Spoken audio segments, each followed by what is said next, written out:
The gods get together and they make a woman. They call her Pandora. That word Pandora literally means all gifts. Pan means all, and Dora means gifts. They create a woman, and then they give her, by the way, Dora is the source of the English name Doris. It's kind of an old-fashioned name today, but it means someone who's gifted. So Athena, she's the goddess of wisdom and women's work. We'll get to her next week. Makes a pretty dress for her and a veil and makes her look very pretty. Hephaestus, who's the god of metalworking, makes a lovely crown for her, maybe out of adamantine, that very hard metal. Aphrodite, who's the goddess of beauty and love, gives the creature grace and beauty and desirability. Hermes, who's the messenger of the gods, give her, and I quote, the mind of a bitch. She's given a box. She's given a box and she's told not to open it. Pandora's box. Have you heard that phrase, Pandora's box? What's in Pandora's box? All the bad stuff in the world. All the evil there is. Doom and despair and agony, male pattern baldness, all the bad stuff. It's all in there in the box. And something else is in there too, we'll get to. And the gods tell her to go to Prometheus' house. Remember, he's Prometheus' brother who'd messed everything up in the first place in this line of the story. So they tell Pandora to go see this idiot, Prometheus. And Prometheus answers the door, even though his brother Prometheus has told him before, at some point in your life, there's going to be a creature knocking at your door called a woman. She's going to be holding a box. She's not supposed to open it. Don't let her in the house. Please do not open the door. It will be a lot of trouble in the universe when that happens. Prometheus actually told Prometheus this. But like younger siblings throughout the history of humanity, they don't listen to the big brother, and Prometheus lets Pandora into the house. Somehow the box gets opened. All the evil in the world, pain and suffering and agony and college administrators and death and despair comes flying out of the box. Only one thing stays behind, and that's hope. Well, back to Prometheus. There's two different stories about how Prometheus gets off gets out of his chains and off the mountain, and they show different worldviews. Okay, which is what's kind of interesting here. One story of how Prometheus gets off the mountain comes to us from Hesiod. I gave you his name earlier. Might have given it to you on Monday. Monday's kind of a big blank spot for some reason. About 750 BC. The other's given to us by a dramatist, a playwright named Aeschylus, who lives about 475 BC. In a play called, well, we'll get to that. Okay. In Hesiod's explanation, Heracles, now we're getting to Hercules, or the Romans called him Hercules. Heracles is sent by Zeus to get Prometheus off the mountain because Zeus is such a nice guy, and he says, well, he suffered long enough, and lets him off. Hesiod wants to make Zeus look good in his stories. Aeschylus has a different take on things. Aeschylus claims that Prometheus knows a secret, and that Prometheus' mother, Themis, whose name I gave you earlier, but don't get too worked up over that name, I don't think, had prophesied that there was a nymph in the world who's one of these animistic spirits, okay, not much personality to them, who lives in the water, and that someday she will give birth to a child, a son, who will be greater than the father. And Themis had announced this publicly, this prophecy, that somewhere there's a water nymph who will give birth to a son who is more powerful than the father. This doesn't sound like all that big a deal, okay. There are all kinds of sons who are more powerful than their fathers, all right? But this is a big deal to Zeus. Why is it a big deal to Zeus?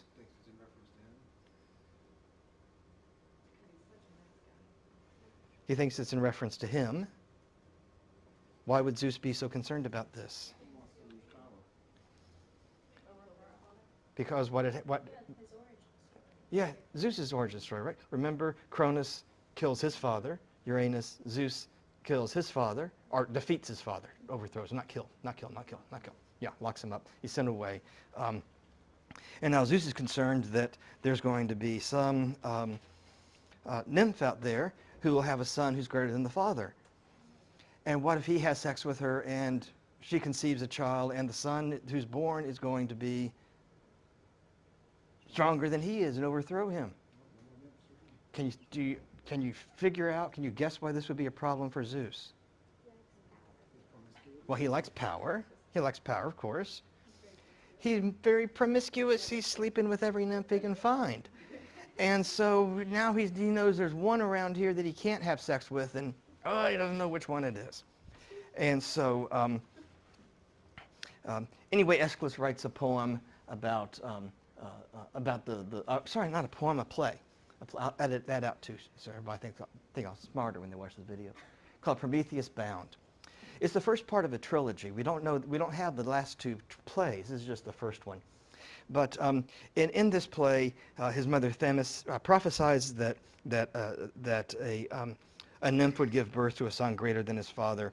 And what Zeus doesn't know is that Themis told her son Prometheus the name of this. Themis, his mother, had told Prometheus the name of this nymph. Thetis was her name.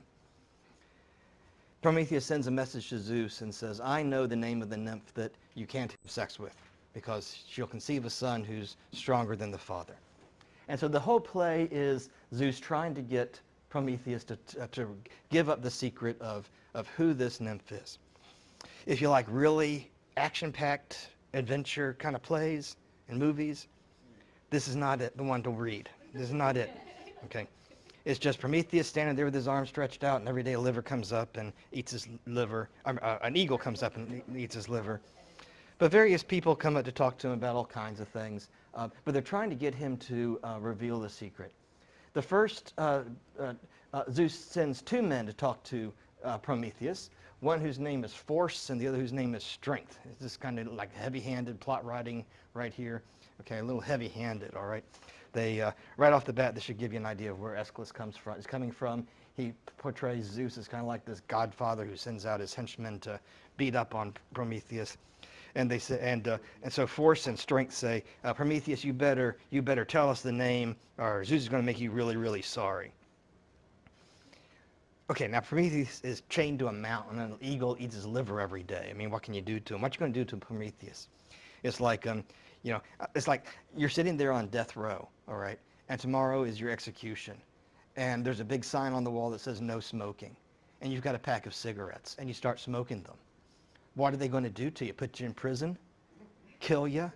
I mean, come on, what are they going to do? What you going to do to Prometheus, all right? Prometheus says, look, what you going to do to me? And so finally, Force and Strength have to go home because they can't get the secret out of Prometheus. Now, Hephaestus comes back, or as the Romans called him, Vulcan.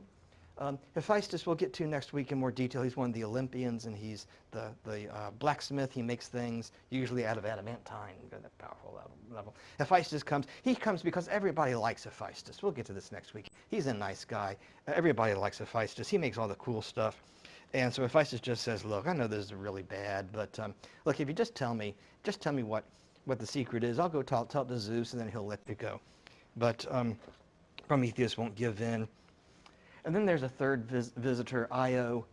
She's a very womanly woman, except that she looks like a cow. We'll get to Io in a few minutes. She has, in a few lectures, she has a terrible, terrible, terrible story. Anyway, Zeus does something very cruel and mean to her. And Io comes wandering by, and she asks Prometheus, do you see do you see a good future for me? And Prometheus says, oh yes, you're going to become very, very, very, very, very powerful and very famous. And she says, what about you? And Prometheus says, no, I guess I'm just going to be hanging out here chained up to the mountain forever and ever and ever. And she says, well, if you tell me, you tell me the secret, I'll tell Zeus, and he'll unchain you. And Prometheus says, nope, I'm not going to tell anybody. And at the end of that play, Zeus goes boom with a thunderbolt, and with a roll of the drums, Prometheus is sent down to the underworld, where he can be tortured even more. If you like plays with well-crafted endings, it's too bad because the other two parts of the trilogy are lost. But from fragments, we know that somehow, at some point, this is classical history. This is ancient Greece. This is ancient Egypt, for that matter. Stuff just gets lost, and don't look at me. I didn't lose it. I mean, it's been lost over time. Okay, it's not like I checked it out from the library and didn't turn it back in. I mean, it's not my fault. It's just lost. Okay, and But anyway, through fragments, we learned that Prometheus and Zeus reach a reconciliation of sorts, although there's always a little tension between the two. We'll see that in the semester. But eventually, Prometheus tells Zeus who the girl is. And as soon as Zeus finds out who the girl is, the nymph is, Thetis, then once they find out who she is, then she's the one who's going to bear a son that was greater than his father. So they marry her off to a human named Peleus. Peleus and Thetis are married. They have a really great wedding.